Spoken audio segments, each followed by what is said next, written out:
Hello everyone, welcome to खुशी की दुनिया। खुशी की दुनिया में आपका बहुत बहुत स्वागत है।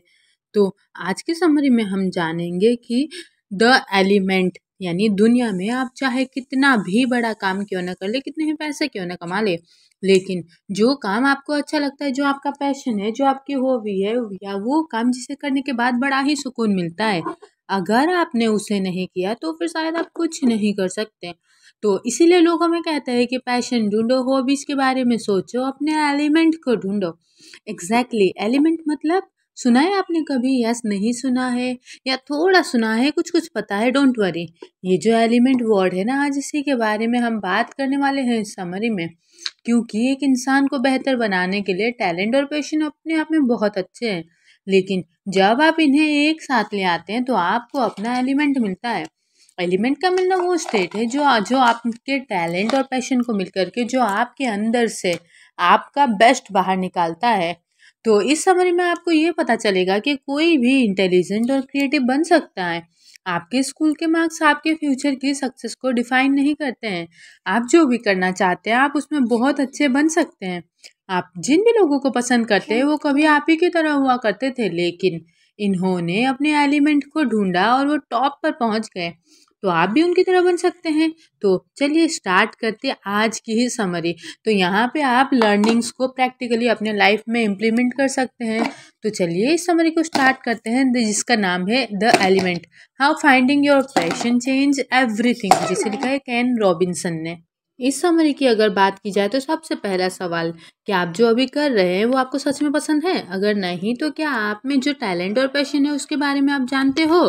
अब ज़्यादातर लोगों का जवाब इस बारे में होगा ना, लेकिन अगर आप इनमें से एक है तो आपको चिंता करने की कोई ज़रूरत नहीं है, क्योंकि कोई भी किसी भी उम्र में अपने एलिमेंट को खोजना शुरू कर सकते हैं। अपने एलिमेंट को खोजने का मतलब है ऐसी चीज़ें खोजना जो करना आपको पसंद है और जो करने में आप बहुत अच्छे हैं। तो ये समरी एजुकेशन की लिमिटेशन को और कैसे हम अपने हाई ग्रेड्स पाने के लिए अपनी इंटेलिजेंसी की डेफिनेशन को लिमिट नहीं करना चाहिए, उसको एक्सप्लोर करती है। ये समरी लोगों में अलग अलग तरह के इंटेलिजेंस को डिटेल्स में बताती है, इसीलिए उन इंस्पायरिंग लोगों की बहुत सारी कहानियां हैं जिसके टैलेंट को स्कूल में वैल्यू बिल्कुल नहीं दी गई। इसके बावजूद भी उन्होंने कुछ अलग और बहुत बड़ा कर दिखाया। तो इतना ही नहीं, हम यहाँ पे ये भी सीखेंगे कि क्रिएटिव होने का क्या मतलब है और हम अपने इमेजिनेशन की अनलिमिटेड पोटेंशियल को कैसे अनलॉक कर सकते हैं। तो इन समरी में हम डिस्कस करेंगे कि इन द जोन का मतलब क्या है और वहाँ कैसे पहुँचना है। तो क्या आप अपने रियल सेल्फ को खोज करके अपना बेस्ट परफॉर्मेंस अचीव करके ज़्यादा फुलफिल्ड लाइफ जीने के लिए रेडी है? ये समरी आपको वो खोजने के लिए हेल्प करेगी जो करने के लिए आप पैदा हुए हो। तो चलिए एलिमेंट के ढूंढने की इस जर्नी को स्टार्ट करते हैं।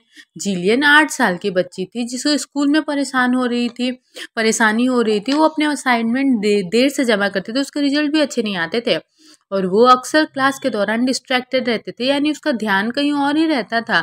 उसे इसमें कुछ गलत नहीं लगता था, लेकिन उसके इस बिहेवियर से स्कूल की चिंता बढ़ती जा रही थी।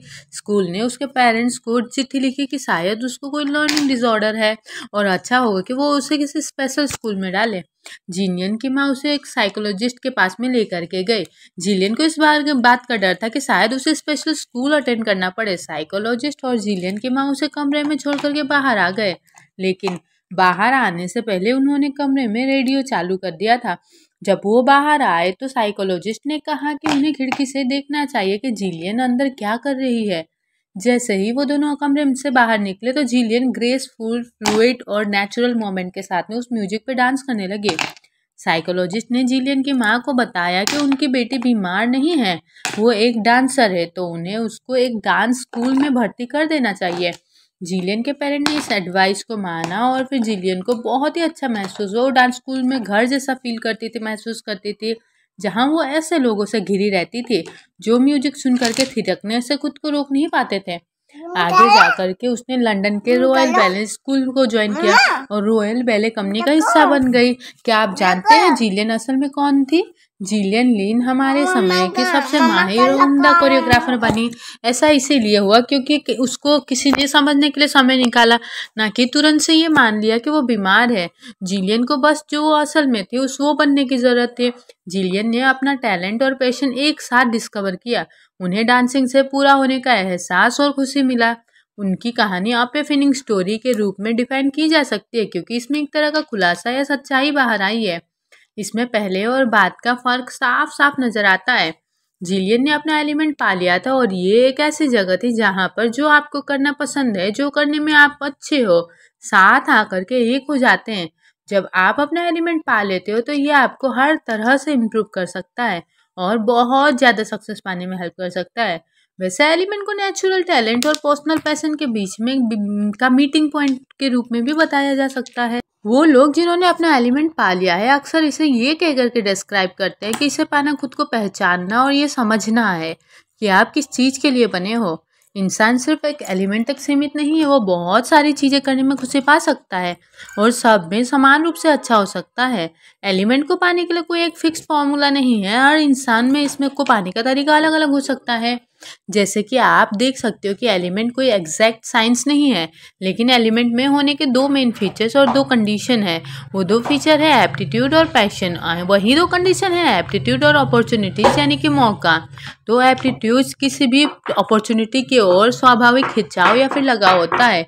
ये कुछ ऐसे काम करती है या फिर कुछ काम को कैसे किया जाना चाहिए कि अंदर की आने वाली समझ है। जैसे कि आप गाने में या फिर मैथ्स की प्रॉब्लम को सॉल्व करने में बहुत अच्छे हो सकते हैं, या फिर क्रिकेट खेलने में या खाना पकाने में माहिर हो सकते हैं। तो पैशन जो है ना, वो कोई चीज़ को करने में खुशी या मजा का एहसास को होता है, या किसी हॉबी या इंटरेस्ट के लिए भूख होना होता है। किसी चीज़ के लिए सिर्फ एप्टीट्यूड होना काफ़ी नहीं, आपको ये महसूस होना चाहिए कि वो आपकी ज़िंदगी का पुकार है। एप्टीट्यूड हमारे खुद की ओर, हमारे आसपास के बाहरी हालात की ओर हमारा नज़रिया होता है। वो लोग जो अपने पसंद का काम करते हैं अक्सर अपने आप को लकी बताते हैं, और वो लोग जो अपनी ज़िंदगी से खुश नहीं है वो खुद को अनलकी बताते हैं। रैंडमनेस हमेशा हमारी ज़िंदगी का हिस्सा रहेगी, लेकिन सक्सेसफुल लोगों का एटीट्यूड हमेशा एक जैसा होता है। जैसे कि परसिवियरेंस यानी कि अटलता, ऑप्टिमिज्म यानी कि पॉजिटिव सोच रखना और खुद पे यकीन रखना। आखिर में हमको ये जानने के लिए कि हमारे एप्टीट्यूड हमको कितनी दूर ले जा सकते हैं, सही मौक़ों की ज़रूरत है। कुछ मौके ऐसे होते हैं जो हमको मिलते हैं और हम कुछ मौके पैदा करते हैं। तो जिलियन स्पेशल है क्योंकि उनको ऐसा कुछ मिल गया था जो उनको बहुत पसंद था और वो उसको लगातार करती रही। लेकिन सभी लोगों के साथ ऐसा नहीं हो पाता। तो सवाल ये आता है कि ये जो एलिमेंट होता है वो ज़्यादातर लोगों के पास क्यों नहीं होता? तो इसका जवाब है लिमिटेशन। इसका हमारी काबिलियत को लेकर के हमारी समझ। हम सब के अंदर नेचुरल टैलेंट होता है, इमेजिनेशन स्किल होती है, लेकिन हम उनके मैक्सिमम पोटेंशियल के सिर्फ एक छोटे से हिस्से का इस्तेमाल करते हैं। दूसरी लिमिटेशन है हमारे अलग अलग सिस्टम से एक होकर के कैसे काम करते हैं, इसे लेकर के हमारी गलतफहमी। आमतौर पर माना जाता है कि हमारा माइंड, बॉडी और फीलिंग्स अलग अलग काम करती है, लेकिन असल में ये सब एक दूसरे से जुड़ी हुए हैं। तीसरी लिमिटेशन ये है कि हम ग्रोथ और चेंजेस यानी कि बदलाव करने के लिए अपने पोटेंशियल को कम आंकते हैं, यानी अंडर एस्टिमेट कर देते हैं। ज़्यादातर लोग यही मानते हैं कि जैसे जैसे हमारी उम्र बढ़ जाती है हमारी काबिलियत कम होती जाती है और मौके भी लिमिटेड हो जाते हैं। तो ये तीन लिमिटेशन हमारे आसपास के लोगों, एनवायरनमेंट और खुद को लेकर के हमारे एक्सपेक्टेशन के कारण और भी ज़्यादा बढ़ जाती है। वैसे और एक फैक्टर है जो हमारे लिए हमारे एलिमेंट को खोजने में रुकावट लाती है, और वो है हमारे एजुकेशन। जैसे कि पॉल मैककार्टनी लीवर इंस्टीट्यूट के अपने पढ़ाई को सीरियसली लेने के बजाय यहाँ वहाँ खेलने में बिताने लगे। घर लौट करके भी अपने असाइनमेंट करने के बजाय वो रॉक म्यूजिक सुनते और गिटार बजाते थे। और फिर आगे स्कूल सेलिब्रेशन के दौरान पॉल जॉन लेनन से मिले और जल्द ही उन्होंने जॉर्ज हैरिसन और रिंगो स्टार के साथ में मिलकर के एक बैंड बनाया। उन्हें द बीटल्स नाम से जाना जाने लगा और पसंद किया जाने लगा। 1980 के बीच में लिवरपूल इंस्टीट्यूट बंद हो गया और उसे Liverpool institute for performing art यानी कि LIPA के नाम से स्टार्ट किया गया। ये यूरोप के प्रोफेशनल आर्ट टैलेंट के लीडिंग फैसिलिटीज़ में से एक बन गया। पॉल मैककार्टनी लिपा के लीडिंग पेट्रोनन है। पेट्रोनन यानी कि जो किसी को पैसों और सपोर्ट से हेल्प करते हैं। तो पॉल मैककार्टनी जैसा दुनिया में बहुत सारे लोगों के साथ में होता है। कुछ लोग इसे महसूस करते हैं कि उनका टैलेंट एक ऐसी चीज़ है जिसे स्कूल में वैल्यू नहीं दी जाती थी। दुनिया भर में एजुकेशन सिस्टम में कुछ ऐसे ही टीचर्स हैं जो इंसान के एलिमेंट को खोजने में प्रॉब्लम क्रिएट करते हैं। पहला, कुछ खास एकेडमिक एबिलिटी पर ज़्यादा इंपॉर्टेंस दिया जाना। स्कूल क्रिटिकल एनालिसिस और रीजनिंग की ओर ज़्यादा ध्यान देते हैं, खास तौर पर बोर्ड्स और नंबर्स को लेकर के भी। हालांकि ये सब ज़रूरी है, लेकिन इस कॉन्सेप्ट के अलावा ह्यूमन इंटेलिजेंसी में बहुत कुछ है। दूसरा सब्जेक्ट को उनके इम्पोर्टेंस के हिसाब से लेवल में बांट दिया गया है, जैसे कि साइंस, मैथ, लैंग्वेज, स्किल्स जैसे सब्जेक्ट सबसे ऊपर रखे गए हैं, ह्यूमैनिटीज बीच में और आर्ट्स को सबसे नीचे रखा गया है। आर्ट्स में भी अलग अलग लेवल बनाए गए हैं। म्यूजिकल और विजुअल आर्ट्स को थिएटर के और डांस के मुकाबले ऊपर रखा गया है। कई स्कूल आर्ट्स को अपने सब्जेक्ट में से हटा रहे हैं और आखिर में स्ट्रेटेजाइज जैसे असेसमेंट की और सब्जेक्ट में झुकाव बढ़ता भी जा रहा है। स्टूडेंट्स को क्विज और एग्जाम्स में हाई स्कोर पाने के लिए प्रेशर डाला जा रहा है। इसके कारण कई स्टूडेंट खुद को एजुकेशन कल्चर से अलग थलग महसूस करते हैं। तो हमारा एजुकेशन सिस्टम ऐसा क्यों है? ऐसा इसीलिए है क्योंकि ये इंडस्ट्रियल रेवोल्यूशन के समय में बनाया गया था, तब जब इकोनॉमिक ग्रोथ और मास प्रोडक्शन यानी कि बड़े स्केल पर प्रोडक्शन का गोल हुआ करता था। लेकिन हम डिजिटल एज में बिजनेस अब ऐसे लोगों को अपनी सर्विस के लिए खोजे जो कि इंडिपेंडेंटली सोच सके। अगर हमारा एजुकेशन सिस्टम बच्चों की क्रिएटिविटी को इसी तरीके से ख़त्म करता रहा तो फिर क्या होगा, ये सोचने वाली बात। अब अगला चैप्टर कहता है थिंक डिफरेंटली, यानी कि अलग सोचे। एक बात जो हमको खुद में बदलने की ज़रूरत है वो है अपनी एबिलिटीज़ को हल्के में ना लेना। लेकिन परेशानी ये है कि उन चीज़ों को पहचानना बहुत मुश्किल है। जैसे हम हल्के में ले लेते हैं कोई काम, यानी कि टेकिंग फॉर ग्रांटेड ले लेते हैं कोई काम। इसका रीज़न भी यही है कि हमने उसे हमेशा हल्के में लिया है, हमेशा हर टाइम हल्के में लिया है। वो चीज़ जिन्हें हम हल्के में लेते हैं उनमें से सबसे कॉमन एग्जाम्पल है हमारे सेंसेस। अगर आप लोगों से पूछेंगे कि उनमें कितने सेंसेस है तो ज़्यादातर लोगों का जवाब 5 होगा और कुछ का जवाब इंट्यूशन को मिलाकर के 6 होगा। लेकिन साधन गाना के एंग्लो ईव के अनुसार हमारे अंदर एक और सेंस है, वो है सेंस ऑफ बैलेंस। ये हमारे रोज़मर्रा की ज़िंदगी का बहुत ही ज़रूरी हिस्सा है, लेकिन हम इसे भी हल्के में ले लेते हैं। हम सबको बैलेंस होने की इतनी आदत हो गई कि हम उसके बारे में सोचते भी नहीं हैं। लेकिन बार्ट ने अपने सेंस ऑफ बैलेंस को बिल्कुल भी हल्के में नहीं लिया।